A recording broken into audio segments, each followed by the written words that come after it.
magsasaka. Sabi nga ho dito sa Matthew 13 verse 3, at nagturo siya ng maraming bagay sa pamagitan ng talanghaga na isang magsasakang lumaglas upang maghasik. Okay. That's why we are here to share the gospel, the good news of the kingdom. Kung muling pagtuturo ko dito, tinuturo ko sa inyo, hindi lang yung gospel about salvation. Even the gospel of the second coming. Because the Bible says you need to proclaim the news of God's favor in the day of God's vengeance. Why? Kasi ang good news, iniligtas tayo ni Jesus. Ang susunod ng good news, babalik siya. Bukunin ka. Amen. Kaya hindi kayo nagutong bukunin ng Diyos. Di ba nakakawa yun? Exciting yun? Amen. Babalik ang Lord, bukunin ka. Lahat ng mga hirap dito sa mundo, matatapos mo yan. Papalitan mo yan ang walang hanggang kalwalhatian. Amen. Amen. Amen. Malapit-lapit na yun. Sabihin mo sa katabi, umayos ka na. Umayos ka na. Lapit-lapit na yan. Alam niyo bakit? Kasi may mga talata sa media very, very alarming. Panginoon, nahula kami, nangaral kami sa iba. And then, Jesus said, I never knew you. The 10 virgin, yung ba lang ang pumasok? Hindi lahat ng binigyan niya ng talent nakalusot. Amen. Amen. Mga kapatid, Christianity is a serious business.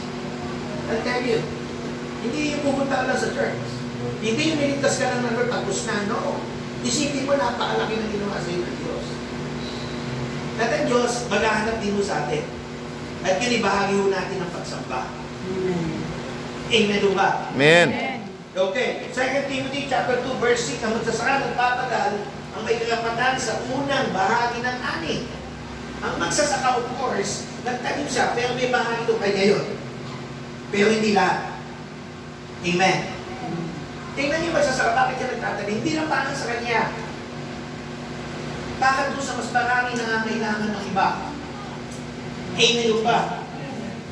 Hallelujah. Maraming tao magugutom at mamamatay, walang kakainin, kundi magtatanim ng mga magsasaka. In the same thing, hindi tayo magtatanim ng salita ng Diyos ng gospel, then hindi ko will go to hell. Amen. Amen. At sana makita mo natin yung puso ng ating Panginoon. Amen. Ang puso ng ating Panginoon, mga kapatid, maraming pa rin kaluluwa, maligtas sa pamamagitan mo. At sa pamamagitan mo. Amen. Amen. Ano kaya mas masarap? Ikwento mo yung buhay ng kapitbahay mo o ikwento mo yung ginawa ni Kristo? Yun o kaya nangyayari? O baka mas naikukwento yung tao kaysa kay Kristo. Okay. Mga kapatid, ang produkto natin, si Kristo. Amen.